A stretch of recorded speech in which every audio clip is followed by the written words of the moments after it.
கோவிலுக்கு செல்வது ஏன்? ஒரு முறை குரு ஆன்மீக சொற்பொழிவு ஆற்றிக் கொண்டிருந்தார். அப்போது கூட்டத்திலிருந்து ஒருவர் கேட்டார், ஆன்மீக சொற்பொழிவை கேட்டால் மட்டும் போதுமா?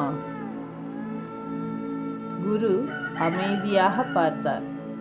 பிறகு கேட்டார், ஒருவன் குடத்திலிருந்து தண்ணீர் கொண்டு வந்து தாகம் தீர்ந்த பிறகு அந்த குடத்தை எங்கே வைப்பான்? அவர் சொன்னார், மேடையில் வைப்பான். உடனே குரு சொன்னார், அப்படித்தான் உன் மனம் சுத்தமாக இருந்தால் கடவுள் கோவிலில் அல்ல, உன் உள்ளத்திலேயே இருப்பார். ஆன்மீகம் என்பது வெளியே தேடுவதல்ல, உன் உள்ளே உணர்வது. அவர் கேட்ட அந்த மனிதன் தலை குனிந்து அமைதியானான். அதனால் தான் கோவிலுக்கு போகும் முன் மனதை சுத்தமாக்க வேண்டும். அப்படியென்றால் கோவிலுக்கு செல்வது ஏன்?